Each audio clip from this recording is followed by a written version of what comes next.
Welcome back my to family and all student. तो कैसे हैं आप सभी? आई होप सभी बहुत अच्छे से होंगे और सभी अपनी तैयारी बहुत अच्छे तरीके से कर रहे होंगे। तो मैं आप सभी की दोस्त अभिलाषा राजपूत आप सभी का स्वागत करती हूँ आप सभी के प्यारे यूट्यूब चैनल रिजल्ट तक पर। तो रिजल्ट तक पर मेरे परिवार पर जुड़ने का आप सभी का बहुत बहुत धन्यवाद। तो आप सुबह के शाम के बज चुके हैं 6 जब हम करते हैं प्रीवियस ईयर का क्वेश्चन पेपर लगा रहे हैं, तैयारी कर रहे हैं यूपी पुलिस री एग्ज़ाम कांस्टेबल 2024 की। तो उसके लिए हमने इस टाइम जो हमारे चल रही है PYQ की चल रही है घटना चक्र की। तो घटना चक्र की मैंने आपके साथ टॉस सीरीज डिस्कस कर दी है, लेकिन फिलहाल जो हमारा टेस्ट पेपर चल रहा है जीके जीएस का 10 शाम को 6 बजे, तो उसमें हम करते हैं PYQ। तो ये PYQ आपने पहला टेस्ट पेपर आपको मिल गया होगा। आज जो हम टेस्ट पेपर करने जा रहे हैं सेकंड हमारा टेस्ट पेपर है। तो सेकंड टेस्ट पेपर में आपको दिखाई दे रहा होगा, थंबनेल में आप पढ़ चुके होंगे कि जीके जीएस का टेस्ट पेपर है। और ये जो हमारा टेस्ट पेपर है PYQ, ये 18 तारीख फरवरी में प्रथम पाली में हुआ टेस्ट पेपर है और शाम को 6 बजे हमारी ये डेली चलता है। आज जीके जीएस का हम सेकंड प्रैक्टिस सेट करने जा रहे हैं। पहला प्रैक्टिस सेट को अगर आपने नहीं किया है तो जाकर के पहला प्रैक्टिस सेट लगा लीजिएगा, तब आपको सेकंड प्रैक्टिस सेट समझ में आएगा और काफ़ी अच्छे से आप अपना रिस्पॉन्स दे पाएंगे। अगर आपको चैनल पर जुड़कर अच्छा लगे, कंटेंट समझ में आए, आपकी तैयारी अच्छे से हो, तो प्लीज़ चैनल को सब्सक्राइब जरूर कर लेना, बेल आइकन को प्रेस करना मत भूलना और बने रहना अपने प्यारे यूट्यूब चैनल रिजल्ट तक पर। तो चलते हैं आज के पहले क्वेश्चन की तरफ। आई होप आप सभी बहुत तैयार होंगे और बहुत ही उत्सुकता के साथ अपने क्वेश्चन का आप आंसर भी देंगे। तो पहला क्वेश्चन मैं आप सभी को सामने रख रही हूँ।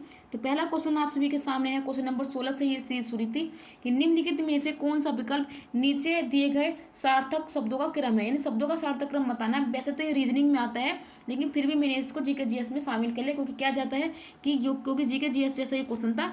तो चलिए आपको क्या है, शब्दों को सार्थक क्रम में लगाना है, इनका कोई मीनिंगफुल सिक्वेंस बनना चाहिए, वही आपसे पूछ रहा है। तो जन्म, मृत्यु, अंत्योष्टि, विवाह और शिक्षा। तो आप बताएंगे सबसे पहले किसी का जन्म होगा, उसके बाद वह शिक्षा लेने जाएगा, फिर उसका विवाह होगा, विवाह होने के बाद उसकी मृत्यु होगी और मृत्यु के बाद होगी अंत्योष्टि। अंत्योष्टि का मतलब होता है अंतिम संस्कार। तो देखिए 15,423 कहाँ पर मिल रहा है, तो आप बताएंगे ऑप्शन नंबर बी में मिल रहा है, ये हमारे क्वेश्चन का सही जवाब हो जाएगा। तो इसी प्रकार से आपको इसको मीनिंगफुल ऑर्डर में लगाना था। तो मीनिंगफुल ऑर्डर में लगाने के बाद ऑप्शन नंबर बी हमारा मैच किया, यही हमारे क्वेश्चन का आंसर बन जाएगा। चलते हैं नेक्स्ट क्वेश्चन की तरफ। नेक्स्ट क्वेश्चन में क्वेश्चन नंबर 17 है कि भारतीय संविधान के अनुसार अनुच्छेद 14 से 18 तक निम्नलिखित में से किस अधिकार से संबंधित है। यानी कि संविधान का जो आर्टिकल आता है 14 से लेकर 18 तक, वे कौन से अधिकार से संबंधित है, वही आपसे पूछ रहा है। ऑप्शन है संवैधानिक उपचारों का अधिकार, समानता का समता का अधिकार, शोषण के विरुद्ध अधिकार या धर्म की स्वतंत्रता का अधिकार। तो आप बताएंगे 14 से लेकर 18 तक जो आर्टिकल आते हैं उसमें हमको किस प्रकार के अधिकार को दिया गया है। तो आप बताएंगे उसमें दिया गया है राइट टू इक्वलिटी का अधिकार, यानी कि अनुच्छेद 14 से 18 में है बी ऑप्शन हमारा सही हो जाएगा, समानता का अधिकार। ऑप्शन नंबर के बी सही जवाब। संवैधानिक उपचार का अधिकार ये है आपको मिलेगा आर्टिकल 32 में। आपसे पूछेगा शोषण के विरुद्ध अधिकार, ये मिलेगा आर्टिकल 23 से 24 में। अगर आपसे पूछता है धर्म की स्वतंत्रता, आपको मिलती है आर्टिकल 25 से लेकर आर्टिकल 28 तक। तो चलिए चार ऑप्शन आपके साथ क्लियर हो गए और आंसर भी पता चल गया। बढ़ते हैं नेक्स्ट की तरफ। क्वेश्चन नंबर 18 है कि निम्नलिखित में से कौन सा दिन अंतर्राष्ट्रीय श्रमिक दिवस के रूप में मनाया जाता है। 31 दिसंबर, 1 मई, 25 नवंबर या 16 अगस्त। तो अंतर्राष्ट्रीय श्रमिक डे किस रूप में मनाया जाता है, कौन सी तारीख को मनाया जाता है, तो आप बोलेंगे 1 मई को क्या है अंतर्राष्ट्रीय श्रम दिवस बनाया जाता है। तो ये हो गया हमारे क्वेश्चन नंबर 18 का राइट आंसर। अगर मैं पूछूं कि 2023 में इसकी थीम क्या थी, क्योंकि ये 2023 में आया हुआ क्वेश्चन का पूछा था, लेकिन 2024 में ये क्वेश्चन अगर बनता है तो बता दीजिएगा, लेकिन 2023 में इसकी थीम थी, मैं बता देती हूँ, सकारात्मक सुरक्षा और स्वास्थ्य संस्कृति का निर्माण। तो 2023 की थीम थी, लेकिन 2024 में ये दिवस मनाया गया है। तो करंट अफेयर में आपने वहाँ पर पढ़ा होगा। अगर मैं आपसे कुछ और दिवस पूछ लूँ, अगर मैं पूछूँ 10 जनवरी को क्या बनाया जाता है, तो 10 जनवरी को बनाया जाता है विश्व हिंदी दिवस। 4 फरवरी को बनाया जाता है विश्व कैंसर दिवस। अगर आपसे पूछ ले 24 मार्च को 6 दिवस मनाया जाता है, जिसको टीबी दिवस बोल देते हैं। 7 अप्रैल को विश्व स्वास्थ्य दिवस भी बनाया जाता है। अगर मैं आपसे पूछ लूँ कि 22 अप्रैल को विश्व पृथ्वी दिवस मनाया जाता है। 31 मई को तंबाकू निषेध दिवस मनाया जाता है और 29 मई को राष्ट्रीय सांख्यिकी दिवस मनाया जाता है, पीसी महालनोबिस के बर्थडे के दिन, क्योंकि इनको ही क्या है सांख्यिकी का जनक बोला जाता है। चलिए पढ़ते हैं नेक्स्ट क्वेश्चन की तरफ। क्वेश्चन नंबर 19 है 19 कि निम्नलिखित में से कौन सा अम्ल पालक में मौजूद होता है। स्टूडेंट, अगर आपने जीके जीएस का पहला प्रैक्टिस सेट किया होगा तो मैंने वहाँ पर आपको पालक में कौन सा अम्ल मौजूद है वो मैंने क्वेश्चन आपको वहाँ पर डिस्कस किया था। इसलिए मैंने कहा है ना कि आप अगर कोई भी सीरीज शुरू करते हैं तो उसको आप पहले से लेकर आखिरी तक जुड़े रहिएगा। ये नहीं कि कुछ बच्चे होंगे जो सीधा दूसरी पाकर जुड़ जाएंगे, तो बहुत सारे क्वेश्चन जो होंगे जो मैं लिंक करके चलूंगी तो वहाँ पर वो क्या स्किप कर जाएंगे। इसीलिए आपको, अगर आप सेकंड टेस्ट पेपर करने हैं तो प्लीज़ जा करके पहला टेस्ट पेपर जरूर लगा लीजिएगा, आपके चैनल पर वो अपलोड हो गई वीडियो। तो निम्नलिखित में से कौन सा पालक में अम्ल है जो मौजूद होता है। ऑक्जेलिक एसिड होता है, लैक्टिक एसिड होता है, सिट्रिक एसिड होता है या एसिटिक एसिड होता है। तो आप देंगे इसका सही जवाब। तो आप बताएंगे पालक के अंदर क्या है, ऑक्जेलिक एसिड होता है। ऑप्शन नंबर के ए हमारा सही आंसर हो जाएगा, क्योंकि आपको पता होगा टमाटर और पालक में होता है ऑक्जेलिक एसिड। आपको पता होगा जब किसी के पथरी हो जाती है तो डॉक्टर कहता है कि आपको पालक और टमाटर नहीं खाना है, क्योंकि पालक और टमाटर के अंदर होता है ऑक्जेलिक एसिड, और जो हमारे किडनी स्टोन पाए जाते हैं वो भी ऑक्जेलिक कैल्शियम ऑक्सीलेट के बने होते हैं। तो ऑक्सीलेट को क्या है वहाँ पर भी इकट्ठा कर लेते हैं, जिसके कारण क्या पथरी का रूप ले लेते हैं, उसको हम क्या है किडनी स्टोन भी बोल देते हैं। तो इसलिए पालक और टमाटर खाने के लिए डॉक्टर मना करता है। क्यों मना करता है वो भी आपको पता चल गया। किडनी स्टोन किसकी बनी होती है, कैल्शियम ऑक्सीलेट की, वो भी आपको पता चल गया। अगर आपसे पूछेगा लैक्टिक एसिड किसमें होता है तो आप बताएंगे दूध में, सिट्रिक एसिड होता है खट्टे फलों में, और एसिटिक एसिड होता है विनेगर यानी सिरके में। तो चलिए चारों ऑप्शन आपके सामने क्लियर हो गए हैं। बढ़ते हैं नेक्स्ट क्वेश्चन की तरफ। क्वेश्चन है सोल्जरिंग विद डिजिनिटी निम्नलिखित में से किस दिग्गज सैन्य अधिकारी पर लिखा गया उपन्यास है। आप बताएंगे PVC captain Vikram Batra, field marshal Sam Manekshaw, या आप बताएंगे फील्ड मार्शल के.एम. करियप्पा, या सीडीएस बिपिन सिंह रावत। तो आप बताएंगे जो सोल्जरिंग विद डिग्निटी लिखी हुई ये उपन्यास है किस पर लिखा हुआ है। तो आप बताएंगे फील्ड मार्शल सैम मेन के कोश के ऊपर लिखा हुआ है। ऑप्शन नंबर के बी राइट आंसर हो जाएगा। और ये क्वेश्चन हमारे एग्जाम में पूछा गया था। 2023 की जो वैकेंसी थी, 2 पेपर लीक हो गया था, उसमें ये पूछा गया क्वेश्चन था। चलिए बढ़ते हैं नेक्स्ट क्वेश्चन की तरफ।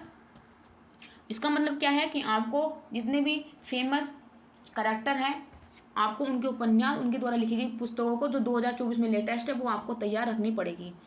कॉरपोरेट्स को राष्ट्रीय विकास में प्रभावी योगदानकर्ता बनाने के लिए नियामक और प्रशासनिक ढांचे की जिम्मेदारी भारत में निम्नलिखित में से किस मंत्रालय के अंतर्गत आती है। आप बताएंगे मिनिस्ट्री ऑफ कोऑपरेशन यानी सहकारी मंत्रालय, मिनिस्ट्री ऑफ प्लानिंग योजना आयोग सॉरी योजना मंत्रालय बोल देंगे, कॉर्पोरेट्स मामलों का मंत्रालय, या सरकारी एवं आवास एवं सहकारी मंत्रालयों का मंत्रालय। तो आप बताएंगे कॉर्पोरेट्स जो होते हैं जो सरकारी विकास के प्रभावी योगदानकर्ता बनाने के लिए नियामक और प्रशासनिक ढांचे की जिम्मेदारी होती है, तो भारत के किस मंत्रालय के अंतर्गत वह काम करती है। क्वेश्चन नंबर 21 का दीजिएगा सही जवाब। तो आप बताएंगे ऑप्शन नंबर के सी सही जवाब हो जाएगा कॉर्पोरेट्स मामलों के मंत्री। अगर आप इसमें ज़्यादा दिमाग लगाएंगे तो क्वेश्चन हो जाएगा गलती। अगर यहाँ पर दिया कॉर्पोरेट्स तो कॉर्पोरेट्स आपको सही कर दीजिएगा, क्वेश्चन हो जाएगा राइट। जिस भी सवाल में आप खोपड़ी ज़्यादा लगाएंगे 100% गलत होने के चांसेस बनेंगे। जब आपका दिमाग, आपका मन पहली बार क्लिक करता है कि हाँ इसका आंसर डैम श्योर है, झट से आप उसको लगा दीजिएगा। उसी जब आपके माइंड में क्वेश्चन क्लिक करता है ना आंसर, तो आप क्या करते हैं, नहीं नहीं यार ये ना होगा, इसको काटो ये वाला होगा, ना ना इसको भी काटो ये वाला होगा। आप ये हमेशा मान के चलिए, जो भी आपने पहली बार आपके मन ने कह दिया कि ये आंसर होगा, आप उसको ही आंसर मान लीजिएगा। आपके 75% चांसेस बनते हैं कि वो क्वेश्चन सही होगा। तो ज़्यादा खोपड़ी नहीं लगानी है। तो ये कॉर्पोरेट्स, अगर आप कॉर्पोरेट्स को भी मिलाते तब भी आप क्वेश्चन का आंसर बनाकर ले जाते हैं। नेक्स्ट चलेंगे। उत्तर प्रदेश में वुमेन पावर लाइन जो हेल्पलाइन नंबर है BPL के लिए एक संपर्क नंबर क्या है, यानी कि उसको उत्तर प्रदेश में वुमेन पावर लाइन इसको नंबर बोल देते हैं। 1044, 105, 114 के 1090। तो आप बताएंगे 23 का राइट आंसर क्या हो जाएगा, जल्दी से जवाब दीजिएगा। तो आप 23 का सवाल देंगे कि 1090 क्या है, ये महिलाओं के लिए हेल्पलाइन नंबर है 1090। 23 का आंसर हो जाएगा ऑप्शन नंबर के डी। आगे की तरफ बढ़ेंगे, आपको यहाँ पर ऑप्शन नंबर डी पता चल गया होगा। चलते हैं नेक्स्ट। मुझे लगता है कि क्वेश्चन नंबर 22 क्या है, गायब कर दिया है।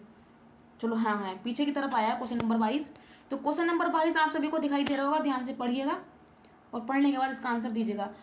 भौतिक अनुसंधान प्रयोगशाला का मुख्य परिसर कहाँ पर है? क्योंकि भौतिक जो विज्ञान प्रयोगशाला है ना, इसके पता है 5 जगह आपको क्या है हेड क्वार्टर मिलेंगे, मतलब इसकी ब्रांचेस मिलेगी। लेकिन आपसे पूछा इसको मेन हेड क्वार्टर कहाँ पर है, मेन कैंपस कहाँ पर है?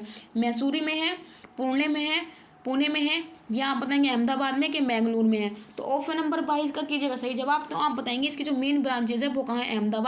अहमदाबाद कहाँ? गांधीनगर गुजरात में। ऑप्शन नंबर के सी हमारे क्वेश्चन का सही जवाब हो जाएगा। चलिए बढ़ते हैं नेक्स्ट क्वेश्चन की तरफ जो आपका कर रहे हैं इंतजार।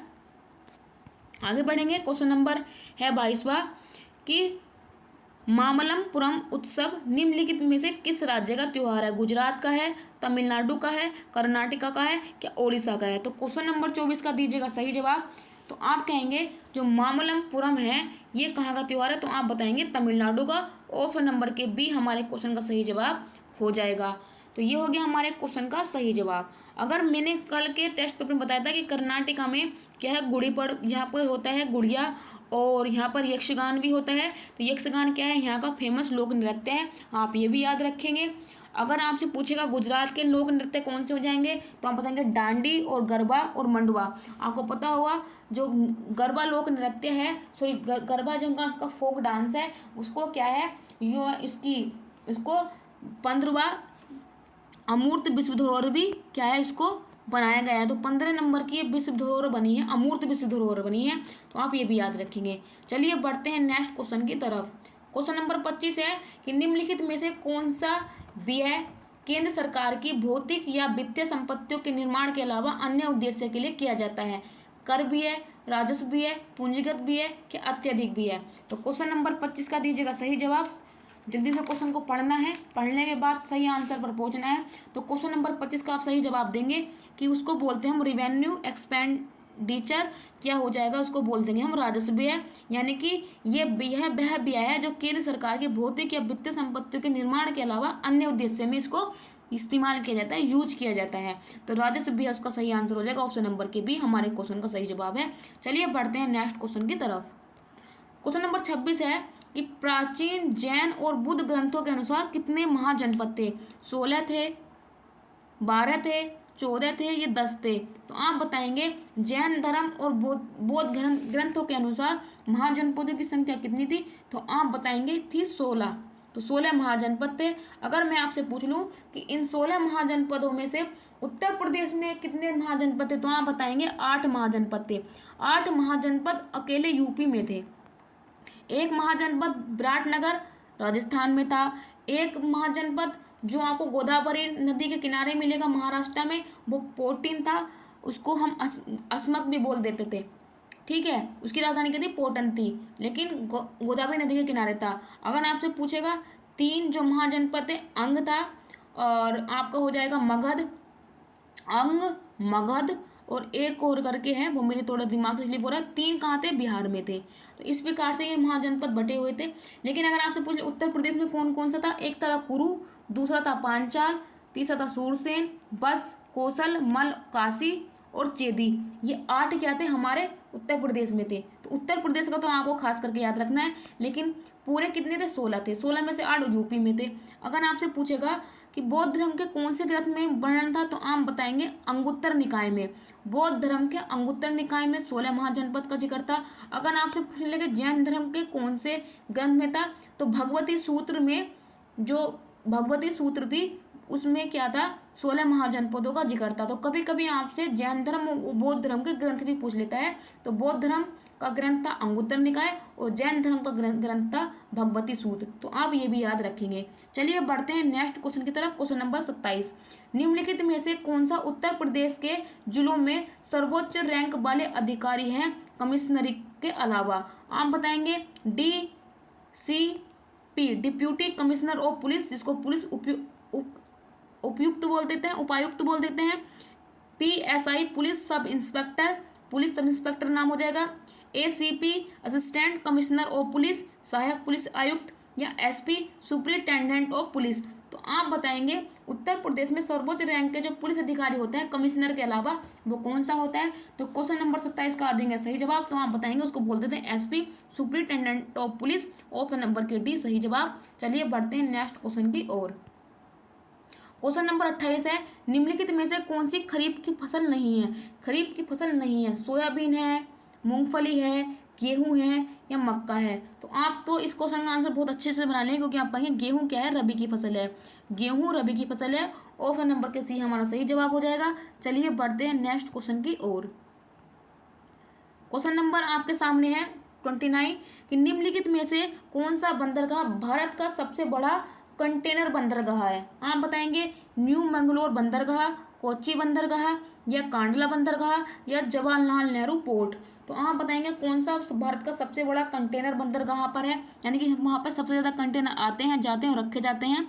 तो कब बताएंगे? क्वेश्चन नंबर 29 का जो सही जवाब हो जाएगा, जल्दी से दीजिएगा। तो आप बताएंगे जवाहरलाल नेहरू बंदरगाह भारत का सबसे बड़ा कंटेनर बंदरगाह है, और ये हमारे क्वेश्चन का सही जवाब हो जाएगा। आप बताएंगे ये कहाँ पर है? तो आप बताएंगे ये है मुंबई में। और आपको पता होगा जो जवाहरलाल नेहरू बंदरगाह है, इसको पता है हम किस नाम से जानते हैं? इसको हम नेहवा सहवा के नाम से भी जाना जाता है। अगर आपसे पूछ लिया जाए कि नेहवा सहवा क्या है, वो भी जवाहरलाल जो नेहरू बंदरगाह था इसका नाम रख दिया है, और ये मुंबई को नवी मुंबई से जोड़ता है। तो आप ये भी याद रखेंगे, यानी कि उसके बीच में आता है। तो क्वेश्चन नंबर 29 का आंसर हो जाएगा डी। चलते हैं नेक्स्ट क्वेश्चन की ओर। क्वेश्चन नंबर 30 है कि निम्नलिखित में से किस घटना के कारण मोहनदास करमचंद गांधी ने 1922 में असहयोग आंदोलन को स्थगित कर दिया था? तो क्वेश्चन आपके सामने है, ऑप्शन आपको नेक्स्ट स्लाइड पर मिलेंगे। क्वेश्चन को ध्यान से पढ़िएगा कि किस घटना के दौरान या किस घटना के कारण या किस घटना से आहत होकर मोहनदास करमचंद गांधी यानी महात्मा गांधी के द्वारा 1922 में जो आपने नॉन कोऑपरेशन मूवमेंट चलाया था उसको क्या है, रद्द कर दिया गया था। तो चलते हैं अपने ऑप्शन की तरफ। ऑप्शन है बंगाल का विभाजन, चोरा चोरी घटना, लाला लाजपत राय के पर लाठीचार्ज होने की घटना या जलियांवाला बाग नरसंहार। तो आप बताएंगे जो नॉन कोऑपरेशन मूवमेंट चला था उसको क्यों रद्द किया गया था? तो आप बताएंगे ऑप्शन नंबर के बी, क्योंकि चोरी चोरा घटना हो गई थी, जिसमें क्या है जो हमारे क्रांतिकारी थे वे हिंसक में बन गए थे, और लेकिन महात्मा गांधी जी हिंसक के विरोधी थे, वे अहिंसा में विश्वास रखते थे। उन्होंने कहा था कि यह आंदोलन मुझे स्थगित करना पड़ेगा, क्योंकि वहाँ पर क्या हुआ, चोरी चोरी घटना हो गई थी, जिसके कारण वे बहुत से आहत हुए थे। तो ऑप्शन नंबर के बी हमारा सही जवाब हो जाएगा। और आपसे अगर ये पूछा जाए कि चोरी चोरा घटना कहाँ पर हुई थी, तो आप बताएंगे 5 फरवरी 1922 को हुई थी। तो आपसे कभी कभी ये भी पूछ लेता है। ऑप्शन नंबर के बी हमारा सही जवाब हो जाएगा। चलिए बढ़ते हैं नेक्स्ट क्वेश्चन की तरफ। क्वेश्चन नंबर 31 आप सभी के सामने है कि प्रसिद्ध यूनेस्को स्थल बोर्दो पोर्ट ऑफ मून निम्नलिखित में से किस देश में स्थित है?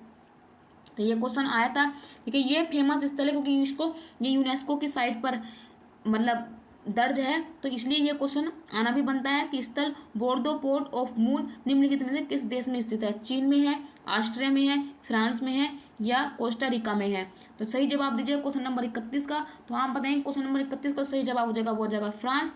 और फ्रांस की राजधानी क्या है? पेरिस। और पेरिस कहाँ? सीन नदी के किनारे। तो ये भी याद रखेंगे। चीन की राजधानी क्या है? संघाई। और ऑस्ट्रिया की राजधानी क्या है? वियना। और ऑस्ट्रिया में आपको मिलेगा ओपेक का हेडक्वार्टर, ये भी आप याद रखेंगे। तो फ्रांस हमारा सही जवाब हो गया। चलते हैं अपने नेक्स्ट क्वेश्चन की तरफ। क्वेश्चन नंबर 32 आप सभी के सामने है कि उत्तर प्रदेश में राजकीय स्वतंत्रता संग्रहालय शहीद स्मारक निम्नलिखित में से किस स्थान पर स्थापित है? मेरठ में है, चोरी चोरा घटना पर है, गंगा घाट पर है या मथुरा में है? तो आप बताएंगे उत्तर प्रदेश में जो राजकीय स्वतंत्रता संग्राम संग्रहालय है, जिसको हम शहीद स्मारक भी कह देते हैं, वह किस स्थान पर स्थापित है, स्थित है? तो वही आप बताएंगे आप क्वेश्चन का राइट आंसर करके। तो ऑप्शन नंबर 32 का राइट आंसर हो जाएगा मेरठ। और आप बताएंगे मेरठ को क्रांति नगरी बोलते हैं, ये कैंची नगरी के नाम से भी फेमस है। और आप बताएंगे यहाँ पर खेल कूद के सामान भी बनते हैं। तो जो one district one product Uttar Pradesh की जो योजना है उसमें यहाँ पर क्या दिया गया है? खेलों का सामान के लिए दिया गया है। अगर आपसे पूछ ले कि उत्तर प्रदेश में आभूषण और रत्न के लिए जो फेमस नगर है वो भी मेरठ ही है, तभी भी आप उसका आंसर मेरठ ही करेंगे। तो ये था हमारे क्वेश्चन का आंसर, और क्वेश्चन से रिलेटेड जो भी डिटेल थी वो मैंने आपके सामने रख दी है। चलते हैं नेक्स्ट क्वेश्चन की ओर। क्वेश्चन नंबर 33 है कि उत्तर प्रदेश के हाल ही में किस क्षेत्र में प्रधानमंत्री PMJAY क्रियान्वयन के लिए 2023 को पुरस्कार दिया गया है? तो क्वेश्चन नंबर 33 का दीजिएगा सही जवाब। तो मैं आपसे क्वेश्चन नंबर 23 का जवाब पूछ रही हूँ।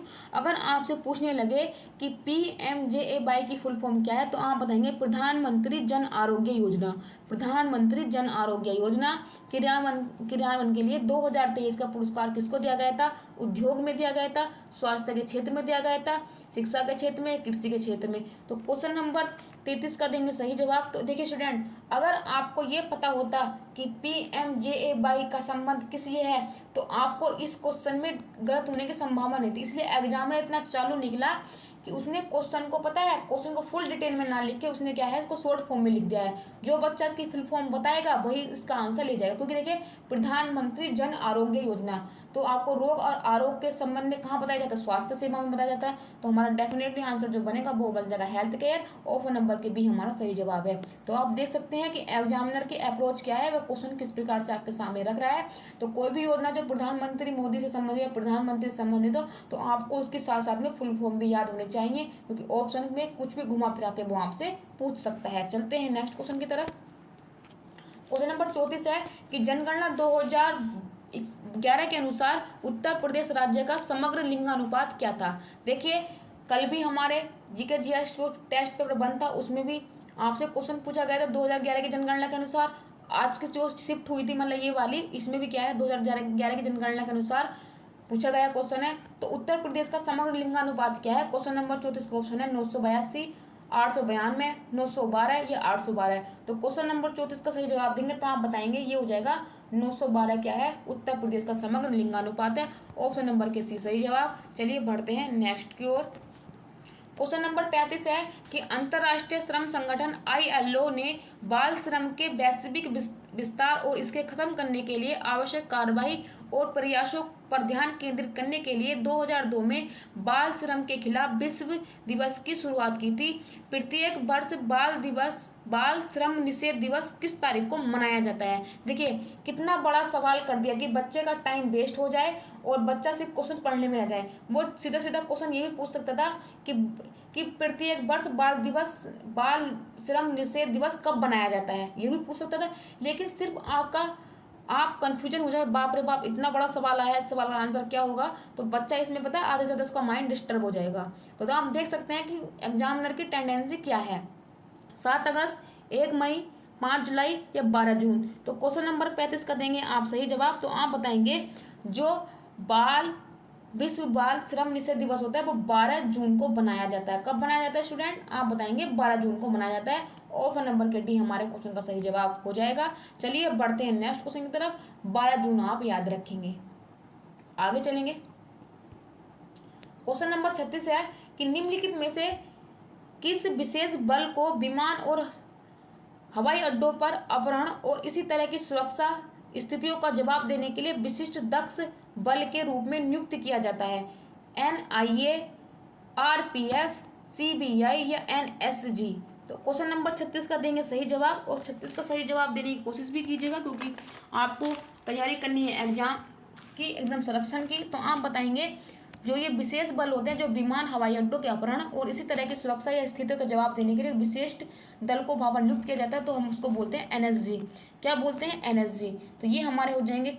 और पता है NSG जो होते हैं ये कमांडो के तौर पर ब्लैक कैट कमांडो के नाम से भी जाने जाते हैं, लेकिन इसका जो ट्रेनिंग सेंटर होता है वो मानसर हरियाणा में है। यानी जो ब्लैक कैट कमांडो होते हैं इनकी ट्रेनिंग कहाँ पर होती है? तो अगर आपसे क्वेश्चन पूछे तो आप बताएंगे मानसर हरियाणा में होती है।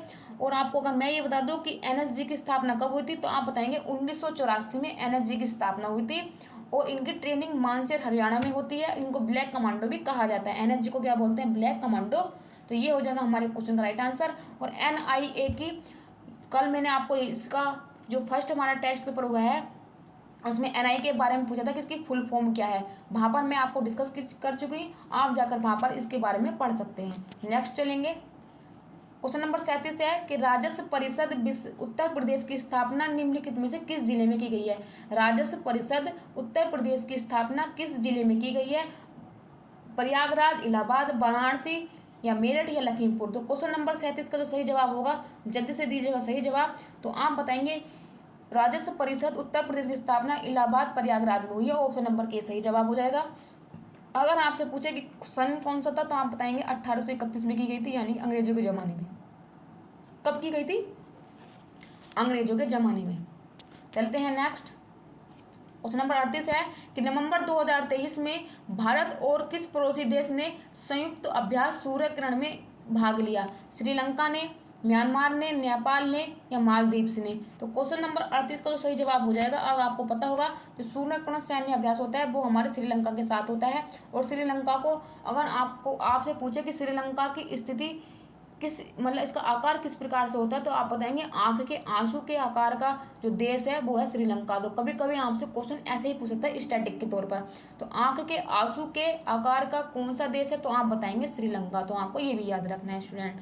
चलते हैं नेक्स्ट क्वेश्चन की तरफ। और आपको पता होगा ब्लैक पगोड़ा किसको देश को बोल देते हैं? म्यांमार को बोल देते हैं। आपको पता होगा आजकल हमारे मालदीव से थोड़े जो है इंटरनेशनल जो हमारे संबंध है काफ़ी खटास उनमें आ गई, क्योंकि मोहम्मद मोइजू जो हैं यहाँ के जो प्रधानमंत्री हैं, राष्ट्रपति हैं, प्रधानमंत्री सॉरी, तो वे क्या है वो चीन के पक्ष में चलते हैं। तो उन्होंने क्या किया है कि जितने भी हमारे मतलब समझौते थे उनको क्या रद्द कर दिया है। तो इस प्रकार से क्या है मालदीव का भी बाइकआउट भी चल रहा था। तो अगर आपको जाना है बीच पर तो आप अपने देश में लक्षद्वीप पर घूमने जाइएगा, क्योंकि पता चलना चाहिए मालदीव को कि उसने किस देश से टक्कर ली है। तो प्रत्येक भारतीय नागरिक को भारतीय होने के नाते अपने देश को सर्वोपरि मानना चाहिए और अपने देश के लिए सर्वस्व करना चाहिए। तो आपको मालदीव नहीं जाना है, कहाँ जाना है? लक्षद्वीप। चलिए क्वेश्चन नंबर 39 की तरफ चलते हैं कि हाल ही में प्रधानमंत्री ने निम्नलिखित में से किस रेलवे स्टेशन पर नई अमृत भारत ट्रेनों को हरी झंडी दिखाई, यानी कि अमृत भारत ट्रेन चलाई गई हैं, वो किस स्थान पर चलाई गई हैं और किसके द्वारा किसने उनको हरी झंडी दिखाई है? उनका लोकार्पण किसने किया है? प्रधानमंत्री ने। हरिद्वार में चली है, नई दिल्ली में चली है, अयोध्या में चली है, वाराणसी में चली है? तो क्वेश्चन नंबर 39 का राइट आंसर हो जाएगा अयोध्या में चलाई गई हैं। तो ऑप्शन नंबर के सी हमारा सही जवाब हो जाएगा। तो ये हो गया हमारे क्वेश्चन का सही जवाब। चलते हैं नेक्स्ट क्वेश्चन की तरफ। और कल ये भी क्वेश्चन आया था कि स्वर्वेद जो मंदिर बना है वो कहाँ पर बना है? वाराणसी में। तो कल वाराणसी से क्वेश्चन था, आज हमारे अयोध्या से क्वेश्चन आया है। क्वेश्चन नंबर 40 है कि किस राज्य के ब्लॉक ने नीति आयोग द्वारा घोषित एस्पिरेशनल ब्लॉक प्रोग्राम की पहली डेटा रैंकिंग में दूसरा स्थान हासिल किया है? हरियाणा ने किया है, तेलंगाना ने किया है, महाराष्ट्र ने किया है, उत्तर प्रदेश ने किया है? तो क्वेश्चन नंबर 40 का आप देंगे सही जवाब। तो आप बताएंगे किसने किया है? उत्तर प्रदेश ने किया है। देखिए उत्तर प्रदेश के परिप्रेक्ष्य में सवाल पूछा है तो डेफिनेटली 99% चांसेस बनते हैं कि उसका आंसर उत्तर प्रदेश होगा। अगर आपने ज़्यादा खोपड़ी लगाई तो आंसर आप गलत ही करेंगे, क्योंकि कुछ क्वेश्चन ज़्यादा खोपड़ी लगाने वाले नहीं होते, डायरेक्ट आंसर मानने वाले होते हैं। क्वेश्चन नंबर 41 है कि रूस यूक्रेन संघर्ष में भारतीय नागरिकों को निकालने के लिए भारत द्वारा शुरू किए गए ऑपरेशन का नाम कौन सा था? ऑपरेशन रक्षण था, ऑपरेशन गंगा था, ऑपरेशन अश्वगंधा था या ऑपरेशन सुजय था? तो क्वेश्चन नंबर 41 का जो सही जवाब होगा दीजिएगा सही जवाब। तो आप बताएंगे भारतीय नागरिक को निकालने के लिए रूस यूक्रेन संघर्ष में आपने कौन सा चलाया था? जल्दी से देंगे तो आप बताएंगे ऑपरेशन गंगा। ऑपरेशन देवी शक्ति अफगानिस्तान से और ऑपरेशन गंगा हो जाएगा हमारा यूक्रेन से। तो ये हो गया हमारे क्वेश्चन का सही जवाब। देवी शक्ति तो आपको पता चल गया है। अगर आपसे पूछा जाएगा अभी जब रूस इजराइल और हमास का युद्ध चल रहा है तो इसमें भारतीय नागरिक को निकालने के लिए कौन सा चलाया जा रहा है? तो आप बताएंगे ऑपरेशन अजय। तो इससे भी क्वेश्चन आ सकता है, तो आपको इसके लिए भी तैयार रहना है। आपसे ऑपरेशन कावेरी, आपसे ऑपरेशन दोस्त, आपसे ऑपरेशन करुणा भी पूछ सकता है, क्योंकि हाल ही में चलाए गए हैं 2024 में, क्योंकि लेटेस्ट है, लेटेस्ट से आपसे करंट अफेयर पूछेगा। तो निम्नलिखित में से किस देश ने 2024 में ब्रिक्स समूह में शामिल होने से इनकार कर दिया है? ईरान ने किया है, रूस ने किया है, अर्जेंटीना ने किया है कि भारत ने किया है? तो आप बताएंगे अर्जेंटीना ने मना किया है किसमें शामिल होने में, कि हम ब्रिक्स, पहले तो इसने शामिल होने के लिए बात रखी थी, लेकिन 2024 में इसने क्या है मना कर दिया है कि हम ब्रिक्स सम्मेलन जो समूह है ब्रिक्स समूह उसमें हम शामिल नहीं होंगे। तो अर्जेंटीना के द्वारा यह किया गया था और अर्जेंटीना की राजधानी क्या है? Buenos Aires. आप ये भी याद रखेंगे। चलिए बढ़ते हैं नेक्स्ट क्वेश्चन की तरफ। क्वेश्चन नंबर 43 है कि 2016 में की गई नोटबंदी में किस मूल्य के नोट को या मुद्रा को चलन से बाहर कर दिया है? 100 या 500, 1000 या 500, 1000 या 2000 या 2000 या 500? तो कौन से नोट की कैटेगरी को जो 2016 में नोटबंदी के दौरान वो नोट आया था लेकिन उसको क्या है चलन से अलग कर दिया गया है? तो क्वेश्चन नंबर 43 का जो राइट आंसर हो जाएगा वो हो जाएगा ऑप्शन नंबर के, जल्दी बताइए। तो कौन कौन से नोट थे जो 2016 में नोटबंदी की गई थी और कौन से नोटों को चलन से बाहर किया गया था? तो आप बताएंगे 1000 और 500 के नोट को क्या है, चलन से बाहर कर दिया गया था। 1000 की जगह तो 2000 का नोट आया था और 500 की जगह न्यू करेंसी आई थी। लेकिन आपको पता होगा हाल ही में 2000 के नोट को भी क्या है, चलन से आउट कर दिया गया है। तो ये हो गया हमारे क्वेश्चन का जवाब। चलते हैं नेक्स्ट क्वेश्चन की तरफ। तो क्वेश्चन नंबर 44 है कि उत्तर प्रदेश में साइबर अपराध मुख्यालय कहाँ पर स्थित है? मेरठ में है, लखनऊ में है, प्रयागराज में है, कानपुर में है? तो क्वेश्चन नंबर 44 का दीजिएगा सही जवाब। तो आप बताएंगे उत्तर प्रदेश में जो साइबर अपराध मुख्यालय है वो कहाँ है? लखनऊ में। ऑप्शन नंबर के भी सही जवाब हो जाएगा।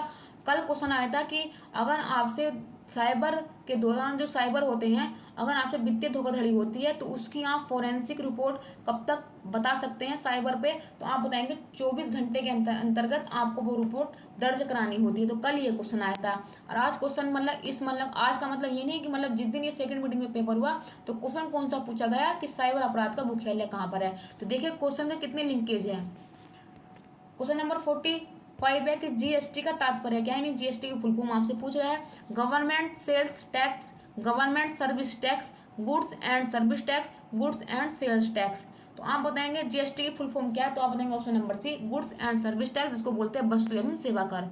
चलेंगे नेक्स्ट क्वेश्चन की तरफ। अगर आपसे पूछेगा जीएसटी कब आई थी, तो कल के जो प्रैक्टिस सेट था उसमें पूछा था कि जीएसटी की किस साल में इसको शुरू किया गया था? 2017 में 1 जुलाई को। और जीएसटी कैसा कर है? यह है अप्रत्यक्ष कर और विजय केलकर समिति की सिफारिश पर क्या जीएसटी को शुरू किया गया है। आगे बढ़ेंगे क्वेश्चन नंबर 46 की तरफ कि प्रधानमंत्री ने संत मीराबाई जन्मोत्सव में भाग लिया जो ब्लैंक है में संत मीराबाई की 525वीं जयंती मनाने का कार्यक्रम था। मथुरा में था, कुर्की में था, द्वारिका में था या ऋषिकेश में था? अगर बच्चों ने ज़्यादा दिमाग लगाया होगा तो डेफिनेटली क्वेश्चन गलत किया होगा। आप सीधा दिमाग लगाते हैं कि संत जो मीराबाई थी वो श्री कृष्ण की क्या थी? भक्त थी, बहुत ही परम भक्त थी। और श्री कृष्ण कहाँ के रहने वाले थे? मथुरा के। तो ऑब्वियसली कहाँ पर क्या होगा? मथुरा में क्या होगा? ऑप्शन नंबर की सही जवाब हो जाएगा। जो ज़्यादा दिमाग लगाएगा क्वेश्चन गलत करके आएगा, लेकिन हमारे क्वेश्चन का सही जवाब हो जाएगा मथुरा। ऑप्शन नंबर के ए सही जवाब है। चलते हैं नेक्स्ट क्वेश्चन की ओर। क्वेश्चन नंबर आप सभी के सामने फिर से आ गया कि निम्नलिखित में से फिलीपींस की राजधानी क्या है? बैंकॉक है, कुआलालंपुर है, मनीला है या जकार्ता है? तो आप बताएंगे फिलीपींस की राजधानी क्या है? जल्दी से देंगे आप मुझे इसका सही जवाब। मैं आपका इंतजार कर रही हूँ आपके जवाब का। तो फिलीपींस की राजधानी क्या है? मनीला। अगर मैं आपसे क्वेश्चन ये पूछ लूँ जो फिलीपींस की राजधानी है मनीला, वो मनीला के कौन से द्वीप पर है? तो आप बताएंगे वो है लुजोन द्वीप पर।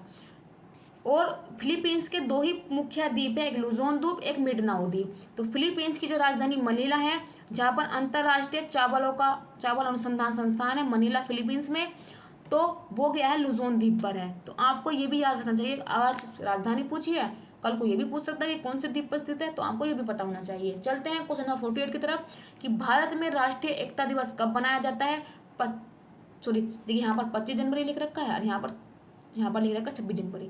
25 जनवरी को, 31 अक्टूबर को, 14 नवंबर को या 2 अक्टूबर को? तो राष्ट्रीय एकता दिवस कब मनाया जाता है? तो आप बताएंगे 31 अक्टूबर। ऑप्शन नंबर के 20 सही जवाब।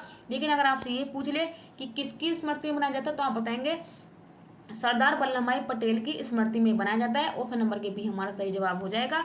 चलिए बढ़ते हैं नेक्स्ट क्वेश्चन की तरफ। क्वेश्चन नंबर 49 है कि निम्नलिखित में से किस प्रसिद्ध लेखक को उपन्यास सम्राट के लिए जाना जाता है? हरिवंश राय बच्चन, माखनलाल चतुर्वेदी, सूर्यकांत त्रिपाठी निराला या मुंशी प्रेमचंद? तो सम्राट उपन्यास किसका था? प्रसिद्ध लेखक का नाम बताइए। तो क्वेश्चन नंबर 49 का आप देंगे सही जवाब। जल्दी से क्वेश्चन का आंसर दीजिए। तो आप बताएंगे जो प्रसिद्ध उपन्यास सम्राट है इसके रचयिता हो जाएंगे मुंशी प्रेमचंद। ऑप्शन नंबर के डी हमारा सही जवाब हो जाएगा। और मुंशी प्रेमचंद के देखिए इनके थे पंच परमेश्वर, ईदगाह की कहानी, बूढ़ी काकी, दो बैलों की कहानी, तो ये सब क्या है? और चार बेटों की माँ, तो ये सब कहानी किनकी है? मुंशी प्रेमचंद की है। और मुंशी प्रेमचंद को कथा सम्राट भी कहा जाता है। इन्होंने बहुत सारी रचनाएं की हैं।